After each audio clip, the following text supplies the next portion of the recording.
Hello and welcome to today's webcast presentation where we have ViaCon presenting.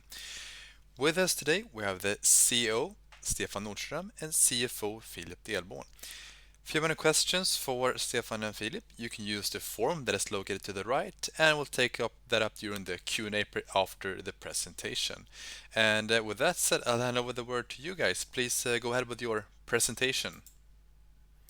Thank you very much. Here is Stefan Nordström, the CEO of ViaCon. We will cover in this report Q2 in brief and the market development. I will share that.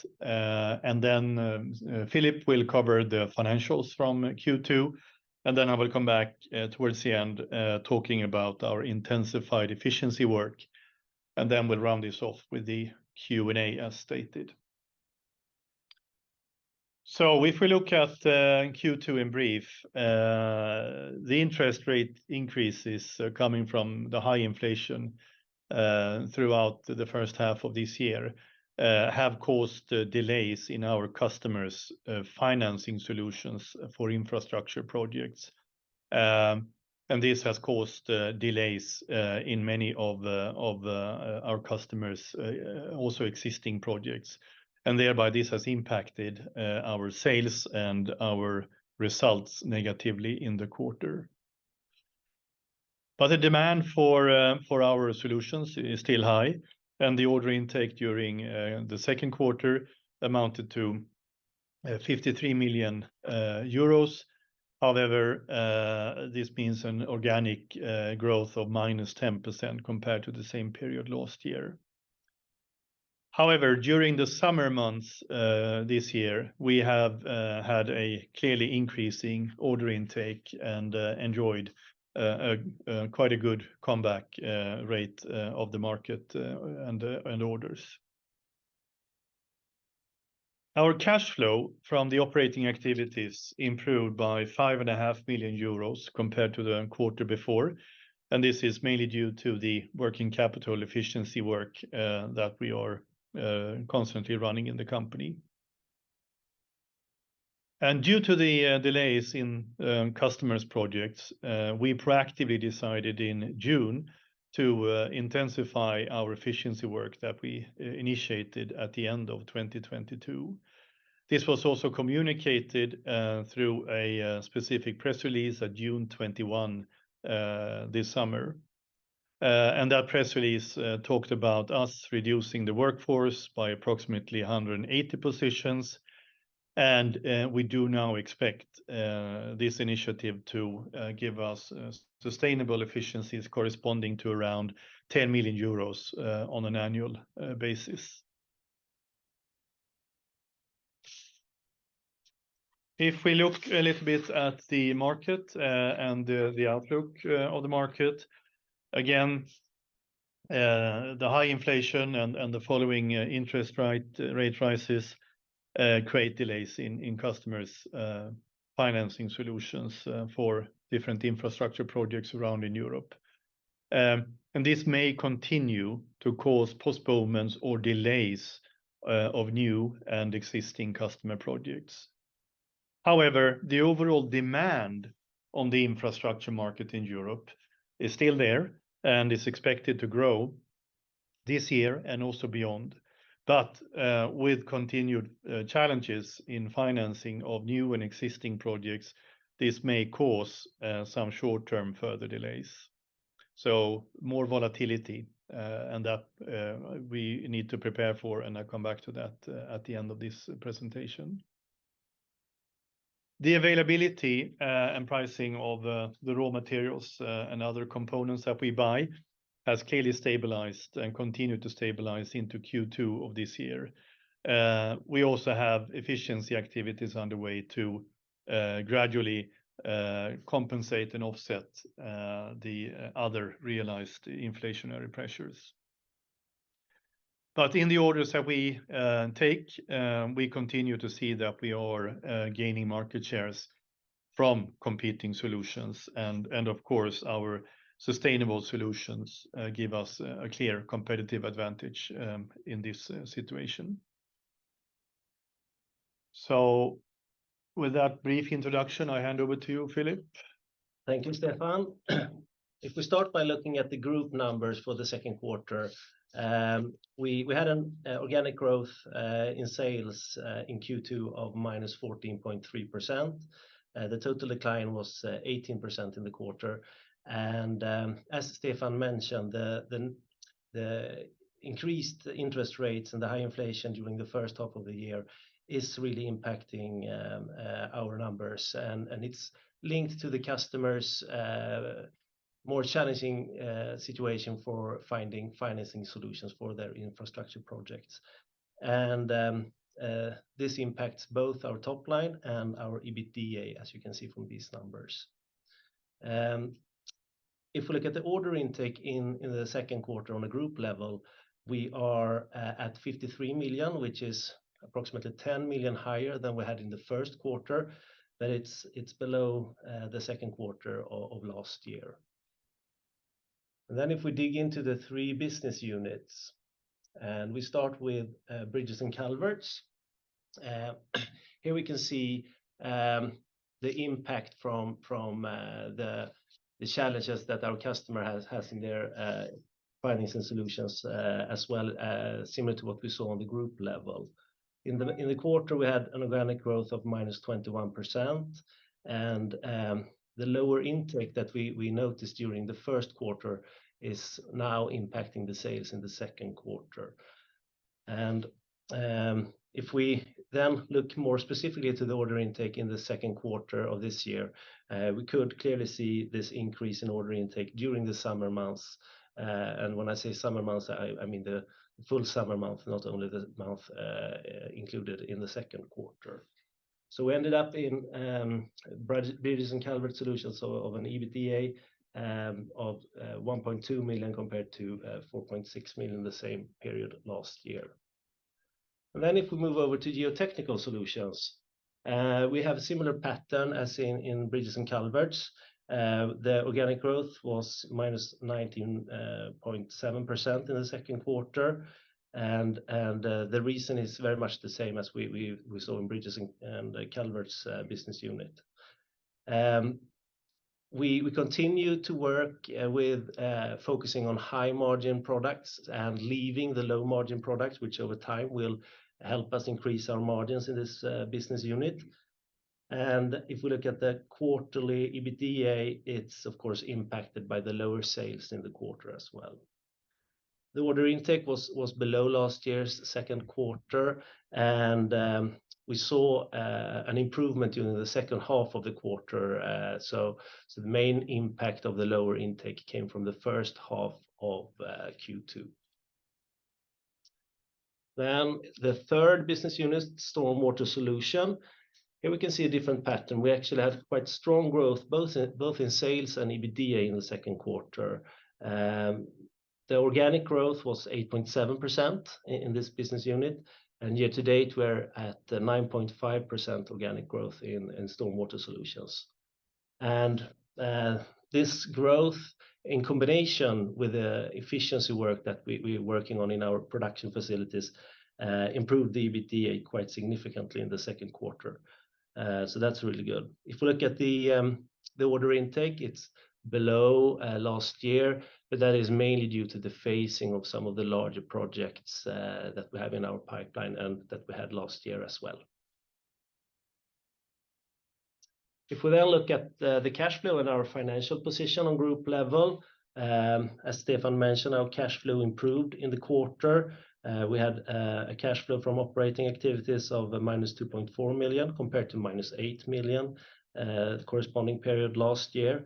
And the main driver here is the positive effect from the change in working capital. It improved from -4 million. It ended up at -4 million, which is an improvement from -12.9 million the same period last year. It's actually all the parts of the working capital that is moving in the right direction in cash flow terms, like inventory, receivables, and so forth. So that work is really showing up in the numbers as well. When it comes to the CapEx, it's slightly below last year. We invested 0.7 million during the quarter compared to 1.2 million the same period last year. And in terms of our financial position, we've decreased our net debt during the quarter compared to last year. We are at 106 million now, and if we exclude the lease liabilities, we are on 96 million compared to 101 million same period last year. And the cash and cash equivalents amounted to 15 million, which is also an improvement compared to last year. And on top of that, we have an undrawn revolving credit facility of 5 million, which is the same level as we had a year ago. Our total equity end of the period was minus 2.4 million compared to minus 0.5 the year before. So that was the numbers in a nutshell. Thank you, Philip. Then I will share some more facts on the intensified efficiency work that we run in ViaCon. So in June of this year, we decided to intensify the efficiency work that we actually initiated already at the end of 2022. And the aim here is to further slim our organization, to increase agility and efficiency throughout the group. We still see, as I said earlier, an active and growing market demand, but the higher inflation and interest rate rises create this continued volatility and delays in customers' financing solutions for infrastructure projects. And this goes for both new projects and for also existing projects, but to a little bit of a smaller degree. So we will reduce our workforce by approximately 180 positions, and that's what we said at June 21. As of today, the majority of these 180 positions have been identified, and the corresponding employees have either left the company or will within short leave it. And selected parts of our group are working on identifying the remaining part. So through this initiative, we are planning to reduce our costs and excluding non-recurring items compared to the plans we had for costs in 2023 by approximately 5 to 6 million euros for the full year. And this will then result in sustainable efficiencies corresponding to around 10 million euros on an annual basis. So this work, combined with the increased order intake during the summer months of this year, means that we look forward to a continued good development of the ViaCon Group, both short and long term. And the efficiency work will, of course, also strengthen our ability to better manage any continued volatility on the markets in the near term. So this, we feel, are absolutely the right actions to have taken and taken proactively starting in June. So this was more the factual input on this call. Now we open up for any Q&A. Thank you very much for that presentation. And like I said, now we'll jump into the Q&A section. And we'll start with the first question here. Expected efficiencies of 10 million euros on annual basis is all related personnel costs? No, it's not only personnel cost. It's also other external costs that we have, consultancies, other services that we buy outside, but the majority is personnel related. Okay, and was a quarter-on-quarter increase in personnel costs due to the NRI in relation to layoffs? To some extent, yes, but we've also seen quite strong inflation compared to a year ago in many of the markets. We have a quite large footprint in some geographies where inflation has been quite significant the past year. So that is also a factor. But we have some of the non-recurring items, of course, included in the personnel cost also in the second quarter. Okay, and will the remaining NRI related to layoffs be evenly distributed between Q3 and Q4? And will they be charged the personnel cost line in the P&L? On the first question, if it will be evenly distributed, I would say probably be a bit more in the third quarter compared to the fourth quarter, because we're, as Stefan mentioned, now finalizing the final steps in terms of reducing personnel during this quarter, and some effect will also, of course, come in the fourth quarter. And in terms of non-recurring items, the majority is linked to redundancy cost and personnel cost, and will be shown on that line in the P&L, yes. Do you foresee a sequential improvement in turnover and profitability, or how should we interpret the increasing order intake during the summer months? We do expect a stronger second half of 2023 than the first half, given the order intake combined with the cost reductions. This is our expectations. Okay, and given your announced efficiency measures, how should we think around the future growth looking at 2024 and beyond that? As I said, we still expect a growing demand of the infrastructure markets around in Europe. There is still a lot of new roads and railways that needs to be built. There's a very high need for refurbishment of infrastructure in mostly Western Europe. So there is a long-term plan fully supported by EU funds and by national funds as well. So we can expect the demand still to be there. But as I said, with the short-term challenges on interest rates coming from the higher inflation, we can expect some shorter-term volatility due to delays of existing projects or certain postponements of new customer projects. So sort of a still positive derivate on the growth of the demand, but a higher volatility around that average growth value.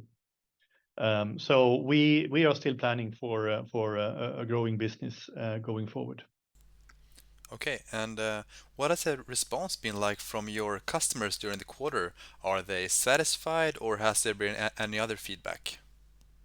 We did a little study among our customers, you know, a selected group of customers around in Europe towards the end of June.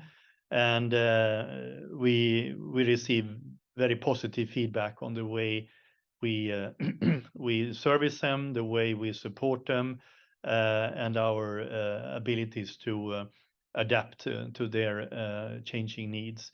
We did a couple of years ago a major study among many customers around in Europe, and we had the same very strong positive feedback from a large group of customers. So we're highly respected on the market from customers, from infrastructure authorities and faculties working with civil engineering, supporting infrastructure authorities around in Europe. Given the current economic climate, how does ViaCon prepare in order to deliver results in the coming quarters? By increasing the efficiency in the company, reducing the workforce means that we need to find, and we are finding, new and more effective ways of working together. This not only reduces the cost in itself, but also increases the speed of response and agility throughout the organization. So these are absolutely the right measures to take, not only for the short term, but also for the longer term in the company. And as stated by me earlier, this work was actually already initiated at the end of 2022. But given the higher volatility in the first half of this year, we decided to intensify this work and run it in a shorter time frame.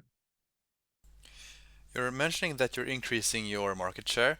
Would you say that this is in line with your expectations? Definitely. Okay. And what challenges do you foresee looking into 2024? A continued short-term volatility on the markets coming from this financing situations, as both Philip and myself have mentioned now. This will be the major challenge. But we are ready for it.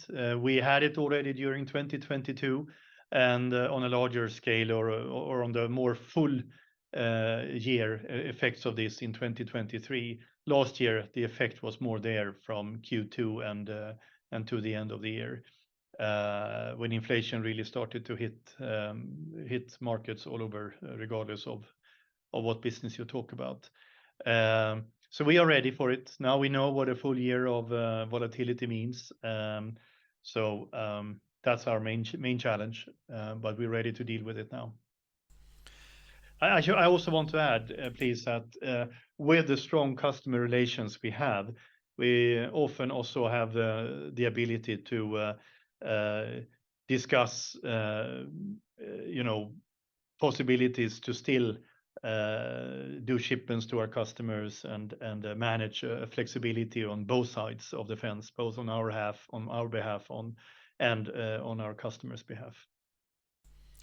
And can you comment on your infrastructure projects in Europe? Yeah, in general, there is an increasing demand. As I said, there are still a lot of infrastructure that needs to be established, more into former Eastern European countries, but in the Western world, or Western Europe, or former Western European countries, the demand for refurbishing existing infrastructure is very, very high. And we are very, very well positioned to service our customers, both when it comes to new infrastructure projects, but also when it comes to refurbishment solutions. On top of this, the environmental concern is steadily increasing with our customers. And we notice this in our discussions with all our customers, that we are extremely well positioned with a very strong sustainability offering compared to the alternative materials, which is mostly made in concrete or in plastics. I will take one final question here. What can investors expect from ViaCon in the remainder of 2023? A stronger second half, we expect, compared to the first half. An increasing lower cost than what was planned for this year, and well positioned for a good development, given the tougher circumstances also for 2023, but also well positioned for dealing with this volatility in 2024. We don't know if it will continue for the full year of 2024, but we are planning for it, so we are ready to deal with that, and we are much better positioned than what we were getting into 2023. Okay, thank you very much, Stefan and Philip, for presenting today and answering all of our questions. And also a big thanks to all of the viewers who followed along ViaCon's presentation today. And I hope you have a great rest of the day. And until next time, thank you very much and goodbye.